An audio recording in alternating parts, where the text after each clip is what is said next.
អូនោះគឺ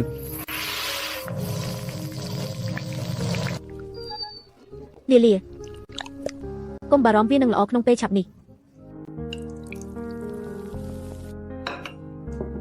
មកញ៉ាំអាហារនៅឡៃនឹងរបៀបអូ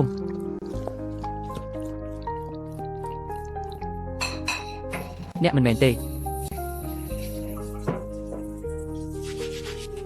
រងចាំ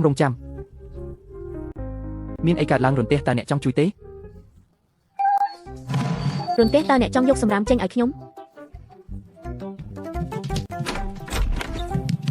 ទាំងអស់បាទឡានក្រុងភ្លេចបន្ទោអ្នកឆ្លាតណាស់អ្នកយកសម្រាមមកឲ្យខ្ញុំ